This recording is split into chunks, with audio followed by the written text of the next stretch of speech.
Hallo und herzlich willkommen an alle Zuschauenden und Zuhörenden zu unserer Interviewreihe morgens 9:30 an der Universität Potsdam. Ich bin Erika Herbold, ich bin studentische Mitarbeiterin von Robert Meile, der heute auch erfreulicherweise mein Gast ist. Und da Herr Meile und ich uns, wie gesagt, schon durch unsere Zusammenarbeit kennen, werde ich auch in unserem Gespräch das Du verwenden.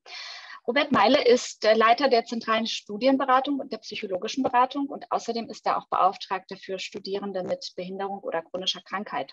So, und damit begrüße ich dich auch ganz herzlich, lieber Robert. Ich freue mich, dass du heute um 9:30 die Zeit gefunden hast, um über deine Arbeit hier an der Uni Potsdam zu sprechen. Ja, danke auch an dich, Erika. Ich freue mich. Robert, dann direkt meine allererste Frage. Was machst du denn sonst so um 9:30 morgens? Es kommt immer darauf an, was für ein Wochentag ist. Also manchmal gibt es Besprechungen um 9:30, gerade montags haben wir, heute ist Montag, 9:30, haben wir sonst parallel immer so einen Joe Fix mit meiner Chefin. Und wenn das nicht ist, mittwochs auch, ja, da gibt es mitten in unserer Dienstberatung. Und wenn das nicht ist, findet in der Regel ein Beratungsgespräch statt mit einem Studierenden und einer Studieninteressierten zu ganz unterschiedlichen Themen. Okay. Und was machst du so allgemein? Also was gehört ganz konkret zu deinem Aufgabenbereich an der Uni? So zwei Sachen unterscheiden. Einerseits für das, was ich eigentlich angestellt bin, also die Leitung der Studienberatung und der psychologischen Studienberatung und dann ich bin auch Beauftragte für Studierende mit Behinderung, das ist ein Ehrenamt. Das trennen wir so ein bisschen, obwohl es da natürlich auch viele Überschneidungen gibt. Was gehört dazu? Also vor allem natürlich die Beratung von Studierenden und Studieninteressierten zu ganz unterschiedlichen Themen, zum Studieneinstieg, zum Studienverlauf, zu Prüfungsbedingungen, zu Problemen, die im Studium auftreten. Also es kann ganz unterschiedlich sein, zu Hochschulzugang, zur Immatrikulation. Wir beginnen in der nächsten Woche mit der Bewerbungsphase für das neue Wintersemester. Also kommen jetzt im Moment sehr viele Fragen natürlich zur Bewerbung und zu den Kombinationsmöglichkeiten. Für den Bereich des Beauftragten kommen dann noch spezielle Fragen hinzu, die vor allem natürlich Studierende mit Beeinträchtigungen betreffen. Das können jetzt ganz aktuell, sind das Härtefallanträge, das heißt also Anträge für die Bewerbung im Rahmen der außergewöhnlichen Härte, die zugelassen werden können, oder Nachteilsausgleiche sind so Themen.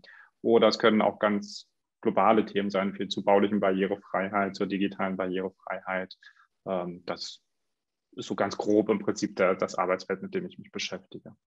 Okay, und woran arbeitest du ganz aktuell? Was ist dein aktuelles Projekt sozusagen?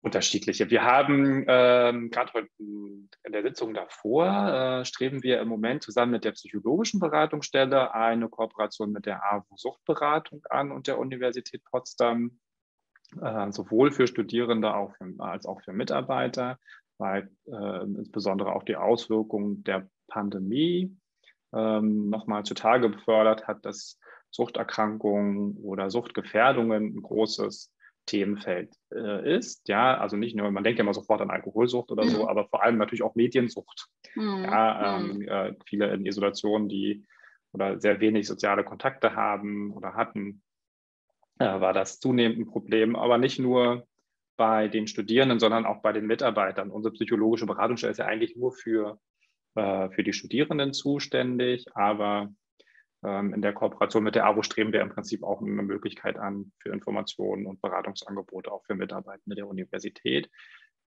Das Projekt beginnt im Prinzip gerade und zusammen mit meiner Kollegin Andrea Radke werden wir das organisatorisch auf den Weg bringen und in die Gremien hoffen im Prinzip, dass das eine breite Zustimmung findet. Okay, super. Ich wusste tatsächlich gar nicht, dass wir die psychologische Beratung ausschließlich oder hauptsächlich für Studierende haben und nicht auch für die Mitarbeitenden, aber ja, genau, für die Mitarbeitenden gibt es so ein Angebot, ich sag mal Klammer auf noch, Klammer zu nicht. Ich weiß nicht, ob das mal kommt, das ist ja auch sicher eine Kostenfrage, aber es wäre notwendig. Ja, aus meiner Sicht, ich bin ja auch Mitarbeiter der Universität, hat man natürlich auch in der Pandemie gemerkt, die Belastungssituation gerade in den Familien war ja sehr hoch, das Zusammenbringen von Arbeit und Familie, auch für die wissenschaftlichen Mitarbeiter, die ja auch oder Mitarbeiterinnen, die ja so auch schon oft einen großen Konkurrenzdruck ausgesetzt sind. Das es wäre ein tolles Angebot, glaube ich, auch für Mitarbeitende.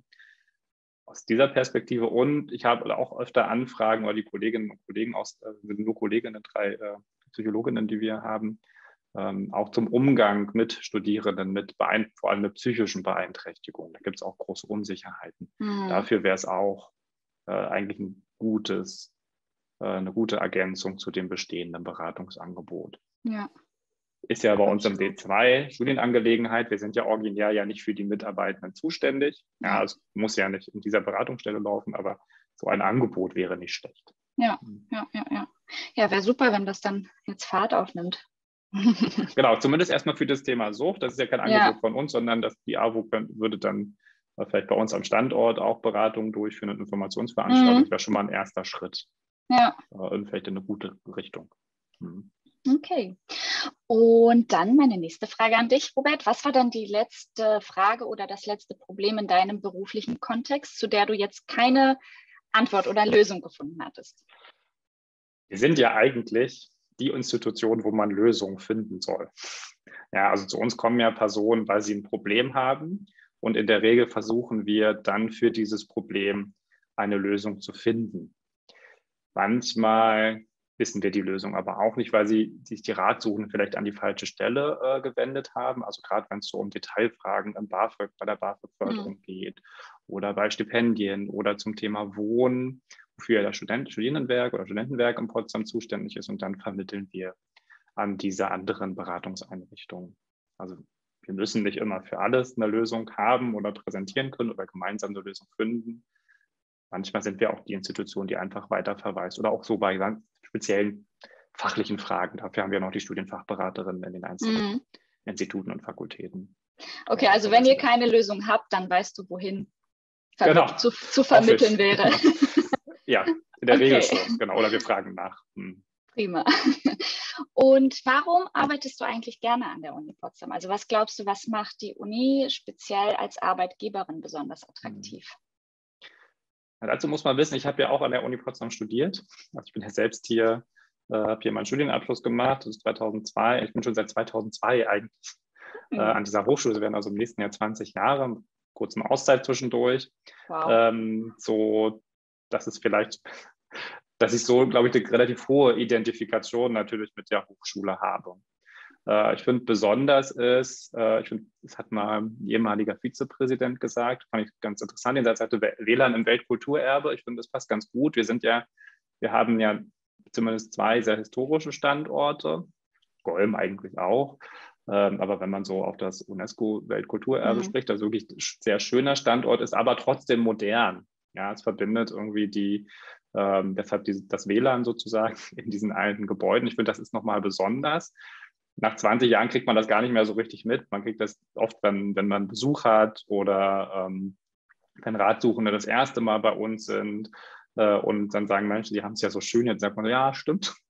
Und manchmal verliert man so ein bisschen den Blick durch. Und das ist tatsächlich einzigartig also aus meiner Sicht natürlich einzigartig. Ich finde, es gibt ein gutes Gemeinschaftsgefühl aller Mitarbeiterinnen, zumindest auch, insbesondere natürlich bei mir im Team. Ich habe unglaublich Glück, so tolle Kolleginnen und Kollegen zu haben, mit denen ich gemeinsam an gleichen Zielen arbeiten kann und wir im Prinzip sehr kollegial zusammenarbeiten können. Das ist, glaube ich, auch ein großer Faktor, aber auch außerhalb des Bereichs, also auch in der Zusammenarbeit mit anderen Bereichen. Sind das innerhalb der Fakultäten oder innerhalb der anderen Dezernate, also zentralen Verwaltungseinheiten, ist es immer so, dass man wenn es Probleme gibt oder Nachfragen gibt, immer gemeinsam versucht, eine Lösung zu finden und das in der Regel sehr wohlwollend. Und das, finde ich, ist auch nicht immer so selbstverständlich. Aber es gibt auch was ich auch angenehm finde jetzt als Beauftragter, es gibt auch eine ganz gesunde Streitlust oder Diskussionslust, wenn ich es so beschreiben kann, wo auch um Themen gerungen und gestritten wird, aber eben immer wohlwollend, ja, also in der Austausch der Argumente. Und das befördert ja eigentlich auch die Entwicklung der Universität oder die Entwicklung in meinem Bereich auch. Und dafür bin ich immer sehr dankbar. Ja, ist auch wichtig, ja. Ja. Und als Studienort, also die Uni Potsdam als Studienort, was denkst du, was macht sie da besonders attraktiv? Vielleicht hast du auch schon durch Studierende, die du betreust oder berätst, Input erhalten dahingehend? Ja, ja, also genau, also ich finde, wir haben auf der einen Seite ein sehr gutes oder ein sehr, wie sagt man, also wir haben ein sehr besonderes Studienangebot, ja, das man an anderen Hochschulen nicht findet. Ja, beispielsweise die europäische Medienwissenschaft oder Patholinguistik oder die jüdische Theologie haben wir Studiengänge, die es sonst, ich sag mal, in der näheren Umgebung nicht gibt oder gar nicht gibt. Und das zieht natürlich auch das Klientel entsprechend an.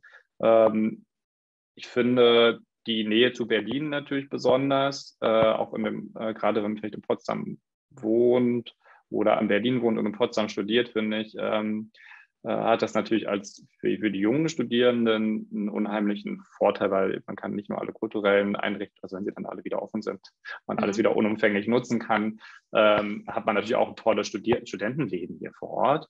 Gleichzeitig aber auch so ein Gemeinschaftsgefühl. Ja, ich finde, innerhalb der Studiengänge, in den meisten Studiengängen kennen sich die Leute untereinander. Selbst in so großen Studiengängen wie bei den Rechtswissenschaften, ja, wo ja im Jahr, glaube ich, sowas wie 350 bis 400 Studierende anfangen, also habe ich das Gefühl, dass man auch die Dozenten und die Professoren ihre Studierenden ganz gut kennen und auch die Studierenden unter sich, obwohl sie vielleicht nicht alle hier in der gleichen Stadt wohnen. Das finde ich einfach wie ist ein gutes Gefühl, ja, was man mitgeben kann.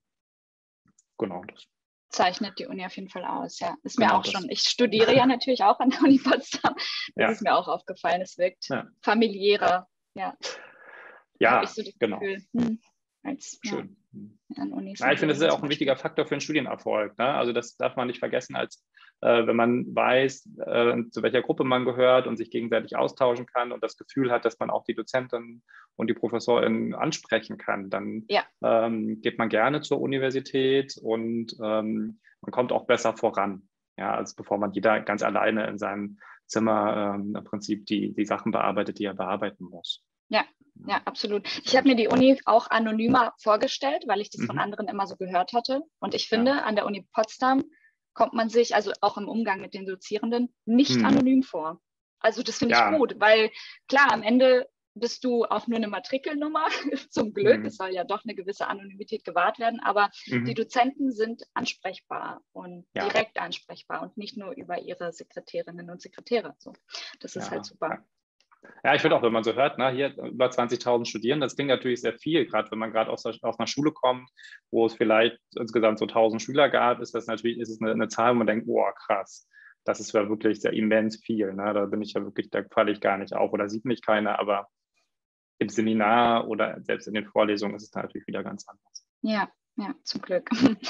Okay, und welchen Tipp würdest du Studieninteressierten geben, die noch nicht wissen, welches Fach sie wählen sollen, aber vielleicht gerne an die Uni Potsdam kommen würden? Ja, also als Studienberater sage ich natürlich, informiert euch und nutzt unsere Angebote, die wir haben. Gerade jetzt in der nächsten Woche, besonders natürlich unseren Hochschulinformationstag, wo man sich einfach mal ungezwungen auch über verschiedene Angebote informieren kann. Aber man kann natürlich auch unsere Einzelberatungsgespräche oder Entscheidungsworkshops nutzen, die wir machen. Also wenn es wirklich gar nicht weiß, in welche Richtung es gehen soll oder gehen könnte, dann kann man bei uns ein persönliches Beratungsgespräch vereinbaren oder an unseren Gruppenworkshops natürlich teilnehmen, die jetzt in der Regel online stattfinden, aber wir hoffen natürlich ab Herbst auch wieder vor Ort. Was habe ich noch für Tipps? Also ich würde immer sagen, folgt eurem Bauchgefühl. Ich weiß nicht, ob das immer zu den Eltern so gut passt, die ja eher immer aus der Richtung kommen, so studier etwas, wo du auch eine sichere Perspektive damit hast. Das ist sicher auch ein Kriterium, aber neben diesen Kriterien gibt es noch viele andere, weil, ich sage mal, wenn man sich wohlfühlt, auch in dem Studium, dann kann man auch was erreichen, auch wenn man am Anfang noch nicht so genau weiß, wo es hingeht. Ich hätte am Anfang des Studiums auch nicht gedacht, dass ich mal Studienberater werde. Ja, also das stand gar nicht so richtig auf dem Zettel. Das hat sich ja erst in der Zeit so entwickelt. Okay. Und Jetzt mal ganz direkt gefragt, wenn du einen Tag die Hochschulleitung übernehmen würdest und etwas für speziell deinen Arbeitsbereich entscheiden dürftest, welche Entscheidung wäre das? Vielleicht abgesehen von mehr Zeit, mehr Geld. Naja, ich würde tatsächlich den Bereich der psychologischen Studienberatung oder der psychologischen Beratung stärken. Ja, wir haben tatsächlich auch personell, weil im Moment ist es so, dass Studierende ungefähr 6 Wochen auf einen Termin warten müssen. Das ist sehr lang. Ja, es hat die Pandemie noch mal ein bisschen verstärkt. Und ich glaube, auch für jeden Studierenden wäre es nicht schlecht, sich auch mal mit sich selbst auseinanderzusetzen. Ja, ich glaube, auch später im Berufsleben kann das helfen, wenn man ein bisschen was über seine eigene Person weiß oder wie man in Konflikten umgeht oder was für einen belastende Situationen sein können, aber auch was einen stärkt, ja, in belastenden Situationen. Deshalb finde ich das eigentlich für die Persönlichkeitsentwicklung gut. Im Moment können wir das nicht leisten. Ja, da würde ich mir wünschen, dass das, wenn ich entscheiden könnte, würde ich da investieren. Ja. Weil ich glaube, dass es eine sehr gute Investition ist. Natürlich als Arbeitgeber würde ich mir, wie habe ich ja eingangs auch schon gesagt, auch ein Angebot für die Mitarbeitenden wünschen. Das trifft jetzt nicht ganz meinen Bereich, aber das Thema auf jeden Fall. Ja. Genau. Okay, ja. Super. Dann kommen wir auch schon zu meiner allerletzten Frage für heute. Was wird denn heute deine letzte Amtshandlung vor dem Feierabend sein? Ich habe nachher eine offene Sprechzeit, das heißt von 13 bis 15 Uhr jetzt am Telefon. Und danach lege ich das Telefon aus und dann ist für mich erstmal Feierabend. Okay. Ja, dann hole ich den Kleinen von der Kita ab und gehe jetzt erstmal auf den Spielplatz. Super. Genau. Okay, na dann bedanke ich mich ganz, ganz herzlich für deine Zeit heute und das nette Gespräch. Und ich danke auch. Einen erfolgreichen Arbeitstag. Danke. Mach's gut. Tschüss.